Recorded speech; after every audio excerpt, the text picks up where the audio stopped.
भैया।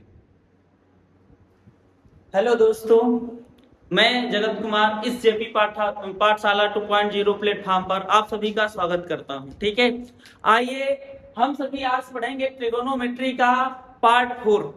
जो पार्ट 4 है उसमें मैं अभी तक इससे पहले जितना मैं 8.1 का 12 क्वेश्चन तक कंप्लीट करा चुका हूं। ठीक है, अब चलेंगे हम पढ़ेंगे भैया क्वेश्चन नंबर 13।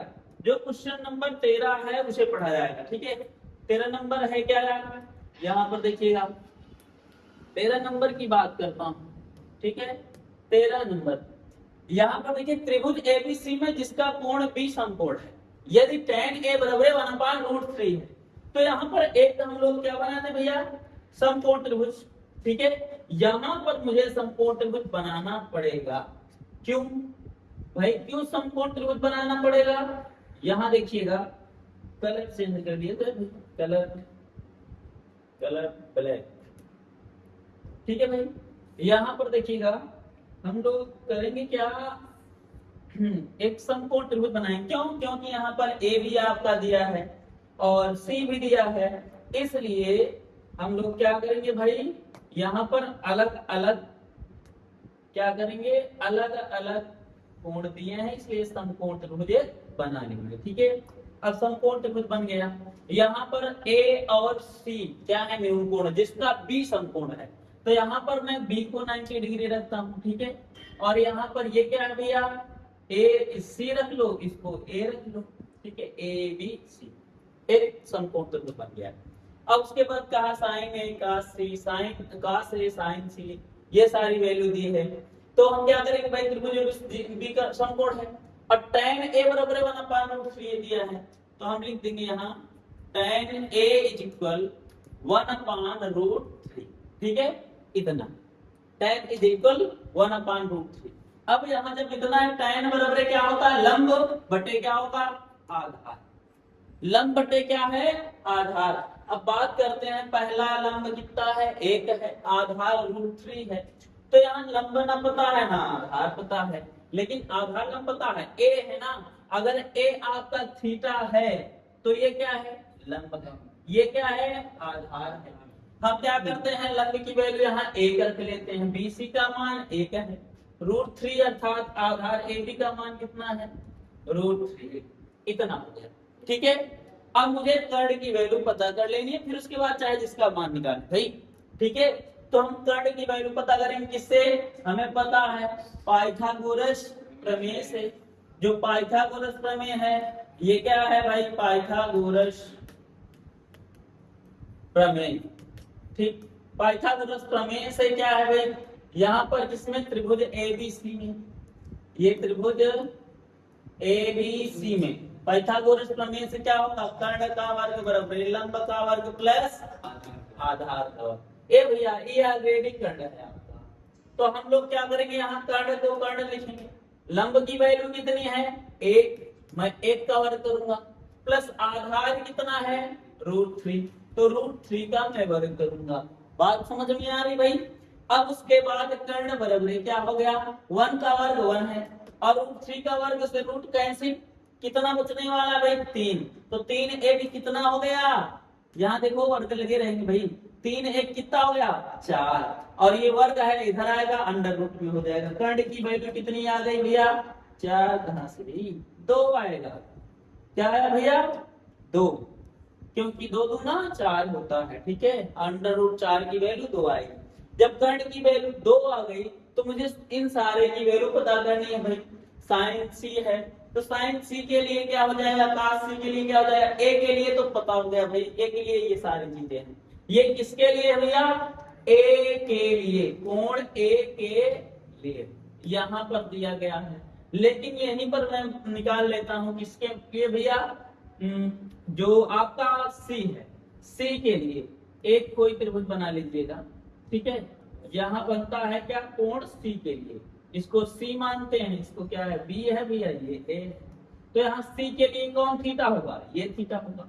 ठीक है, ओ थीटा ये होगा, इसके सामने वाली ये क्या हो गई, लंब हो गई। यहाँ पर ये क्या है, लंब है। ठीक है, और जब लंब है, लंब कितना दिया है भैया आपका, ए बराबर, ओ लंब है, लंब कितना है आप यहाँ पर देखो,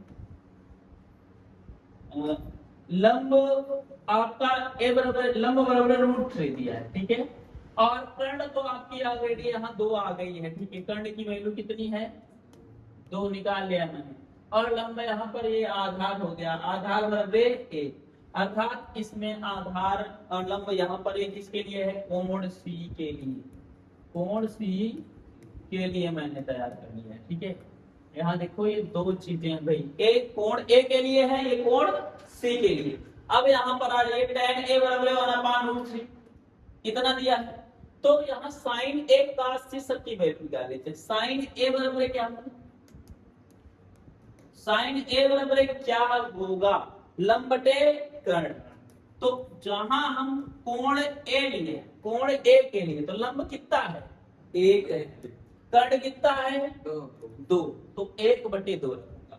फिर उसके बाद हमारा क्या है, cos c, क्या है भाई, cos c, या cos c नहीं, cos a ही लेते हैं, ठीक है। पहले क्या है, cos a ही लेते हैं। cos a क्या हो जाएगा, आधार बटे कर्ण, आधार कितना है, √3 है, कर्ण कितना है, तो √3/2। अब फिर उसके बाद किसकी वैल्यू निकाल लेना मुझे, sin c, sin c बराबर क्या होगा, लंब बटे कर्ण। लेकिन हम कोण यहाँ किसको लेंगे, c के लिए, c के लिए होने वाला क्या है, ABC, अर्थात यहाँ लंब आपका कितना है, लंब कितना है, √3 है, तो मैं क्या रखूंगा भैया, √3 रखूंगा। फिर उसके बाद यहाँ पर देखिए कर्ण कितना है, 2, √3/2 इतना हो गया। फिर उसके बाद cos c की बात करते हैं, किसकी, cos c की। cos c बराबर क्या होगा, आधार बटे कर्ण, आधार यहाँ c वाले में कितना है, 1 है, तो मैं 1 रखूंगा। कर्ण कितना है भैया, 2, तो मैं 2 रखूंगा। क्लियर है, यहाँ पर sin a cos a sin c cos c सबकी वैल्यू पता हो गई। अब मैं इसकी वैल्यू निकालूंगा, ठीक है। इसकी वैल्यू के लिए करेंगे हम लोग क्या भाई, ध्यान देखो, इन सबको छोटा छोटा कर लेता हूँ, छोटे छोटे रूपों में डिवाइड कर लेता हूँ। ये क्या हो गए, छोटे से हो गए, ठीक। और जगह स्पेस बनानी है मुझे, फिर इसको भी मैं ले लेता हूँ, ये भी है, इसे भी छोटे रूपों में लिख के अब भाई इनके पास आ जाओ, ठीक है, इतना। अब यहाँ जगह ना होने के कारण इनको छोटा छोटा करके रख लिया, ठीक। अब हमारे पास स्पेस हो गया, ठीक है। और इसे भी क्या कर लिया जाए, पूरा लिया जाए इसको, ये कहाँ आ जाए, छोटा सा लेकर, तुम बच्चा यहाँ चले जाओ, यहाँ जगह है, ठीक। हाँ, यहाँ लिखिए। अब यहाँ चले आइए, क्या करते हैं, हाँ स्टार्ट करते हैं भाई। क्वेश्चन, क्वेश्चन क्या था, अब पहला वाला कह रहा है sin a into cos c और plus cos a into sin c, यही दिया है। तो sin a की वैल्यू देखो कितनी है, 1/2 मैंने रख दिया, गुणे cos c की वैल्यू देखो कितनी है, 1/2 रख दिया, प्लस cos a की वैल्यू कितनी है, √3/2, तो मैंने यहाँ √3/2 रख लिया। फिर उसके बाद किसकी है, sin c, sin c की वैल्यू √3/2, यहाँ मैंने √3/2 रख दिया। इनका मल्टीप्लाई करा लो भाई, 1 कम 1 2 दूना 4, प्लस √3 3 हो जाएगा, 2 दूना 4, भैया हर कॉमन ले लेंगे, और ऊपर वाला 3 1 4 हो जाएगा, 4 से 4 कैंसिल, कितना बचा, 1। पहले का आंसर कितना आ गया, 1 आया भाई। अगर पहले का आंसर 1 आ गया तो इसको और सॉल्व करके भाई छोटा सा करके इसको बगल में करो यहाँ पर, ठीक है। कितना आ गया, 1 आ गया। अब हम चलते हैं कौन सा, दूसरा मान निकालते हैं भाई। दूसरा है क्या, यहाँ देखो, दूसरा कह रहा है कि cos a into cos c ठीक है, cos A into cos C minus sin A into क्या है sin C। ठीक, इतना हुआ। अब cos A की वैल्यू कितनी है यहाँ देखो, cos A की वैल्यू कितनी है आपकी √3/2 और इंटू cos C की वैल्यू कितनी है यहाँ पर देखो, cos C की 1/2 गुणे 1/2 माइनस sin A की वैल्यू देखिएगा आपका 1/2 मिल रहा है, इंटू sin C की वैल्यू कितनी है √3/2। मल्टीप्लाई करिए इनका, √3 एक कम √3 और 2 दूना 4 माइनस √3 एक कम √3 2 दूना 4। भैया दोनों का कॉमन ले लेंगे, ठीक है, 4 आप कॉमन लेंगे क्या बचा, √3 से √3 कटा 0, 0 से भाग दें कितना जाएगा 0 आंसर, अर्थात पहले में 1 आ रहा था दूसरे में 0। इस तरीके से ये क्वेश्चन हो गया आपका कंप्लीट। बात समझ में आ रही। 13 नंबर। अब चलते हैं हम लोग कहां भाई 14 नंबर में। 14 नंबर क्वेश्चन, 14 नंबर क्वेश्चन जो है भाई यहाँ पर देखिएगा, 14 नंबर जो क्वेश्चन है ये है कुछ दम है इसमें भाई, ये कुछ डिफरेंट है इन सबसे। तो यहाँ पर सबसे पहला काम करेंगे त्रिभुज PQR में। तो एक त्रिभुज PQR हम लोग बना लेंगे, ठीक है, कोई एक त्रिभुज PQR आप बना लीजिए, ठीक है। मैंने एक त्रिभुज PQR बना लिया। अब जब बनाया भाई तो यहाँ देखिएगा क्या लिखेंगे, P है और जिसका कोण Q समकोण है। यहाँ पर Q को क्या कर लेते हैं समकोण बनाते हैं, जहां समकोण है वहां Q है, और ये क्या है R, PQR। अब देखो PR प्लस QR इसमें दिया है आपको, यहाँ देखिएगा दिया है, क्या दिया है PR प्लस QR बराबर कितना दिया है 25 सेमी, और उसके बाद PQ बराबर कितना दिया है 5, ठीक है, इतना दिया है। तो अब सीधी सी बात भाई यहाँ पर PR बराबर हो क्या सकता है, या तो हम PR बराबर कर लें क्या, PR बराबर ये QR प्लस में उधर जाएगा माइनस 25 माइनस QR हो जाएगा। क्लियर है भाई। जब इतना होगा तो हम क्या करेंगे, यहाँ पर देखिए सारी चीजें पता है भाई, दो भुजाएं पता है, इसमें दो भुजाओं का योग पहले पता है और एक भुजा पता है, तो वही पाइथागोरस प्रमेय। तो यहाँ पर हम चले जाएंगे त्रिभुज PQR में।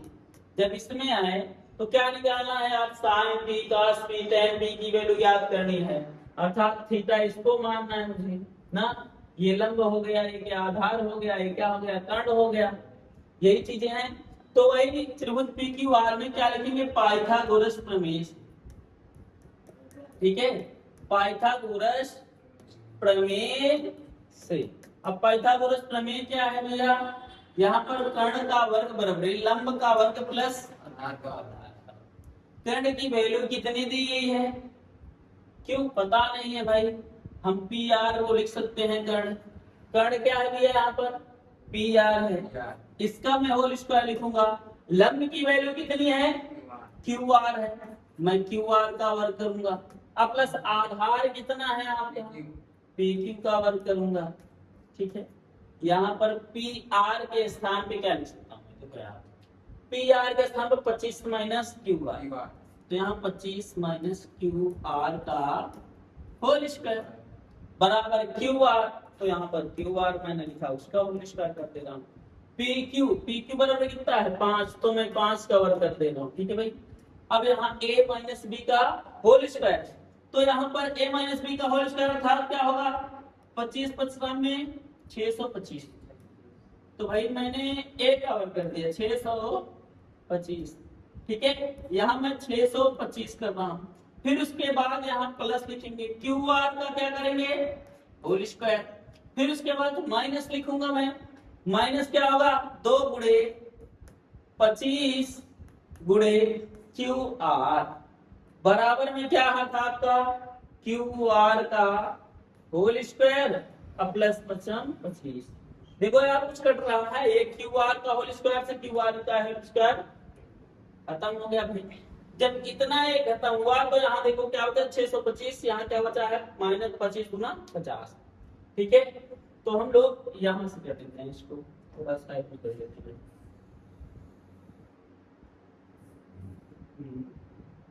इधर आ गया। तो यहाँ पर देखिएगा, आप करेंगे क्या इसको 625 और बराबर में क्या है आपका यहाँ पर 25 गुना माइनस है आप, ठीक है।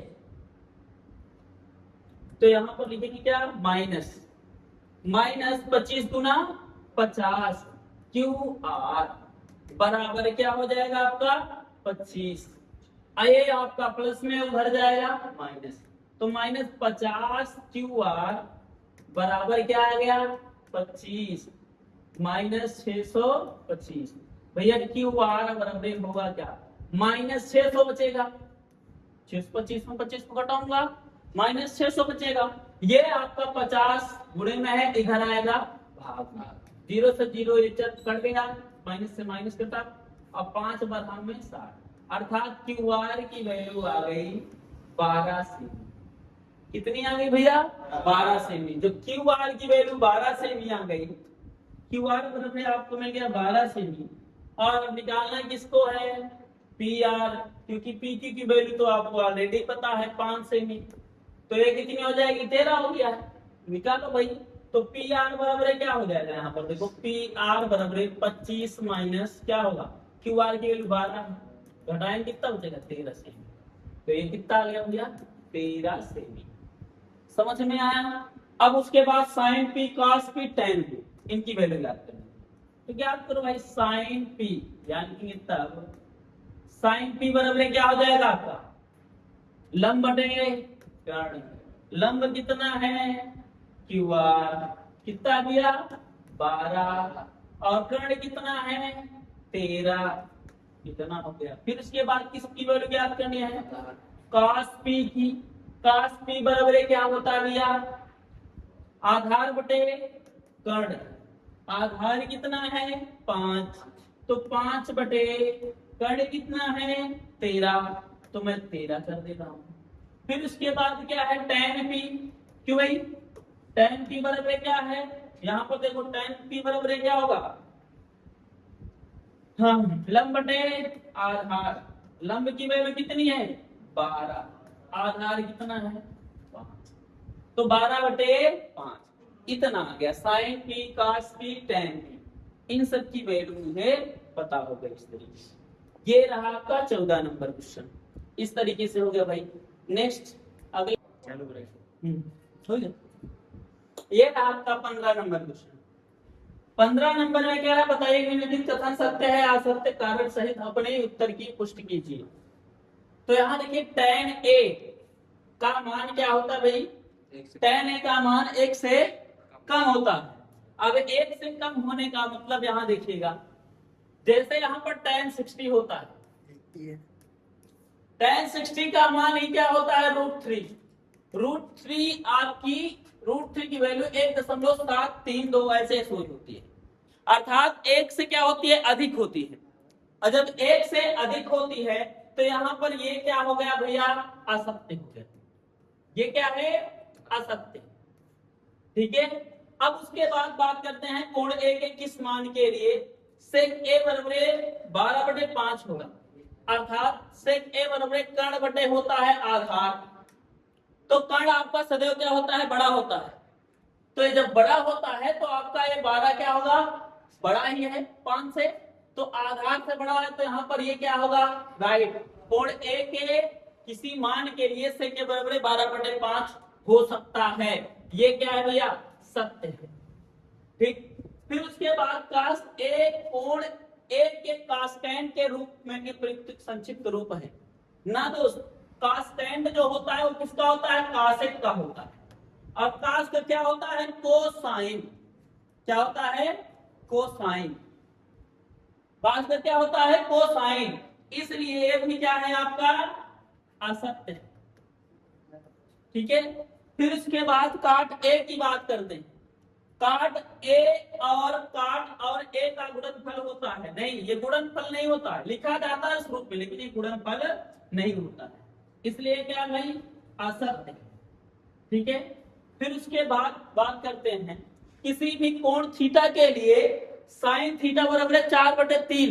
क्यों भाई? साइन थीटा बराबर क्या होगा? 4/3। अर्थात यहाँ पर क्या होगा? लंब बटे कर्ण। हो सकता है भाई कर्ण क्या होता है? सदैव बड़ा, लेकिन यहाँ पर कौन? लंब बड़ा। तो ये क्या होगा? असत्य होगा। क्या होगा भैया? असत्य होगा। ठीक है, ये है आपका। तो इस तरीके से ये क्वेश्चन आपका यानी 8.1 प्रश्नावली समाप्त होती हुई। और आप सभी अब नेक्स्ट पार्ट में पढ़ेंगे यानी त्रिकोणमिति फलनों के मान। तो त्रिकोणमिति फलनों के मान, त्रिकोणमिति के मान पढ़ेंगे, जैसे tan 60 है, tan 30 है, इन सब के मान पढ़ेंगे। ठीक है, और उसके बाद 8.2 प्रश्नावली को हल करेंगे। और यहाँ पर आप अब बेस पढ़ेंगे अगले चैप्टर में, उसका बेस कैसे त्रिकोणमिति मान को निकाला जाता है, इस चीज की जानकारी होगी। धन्यवाद।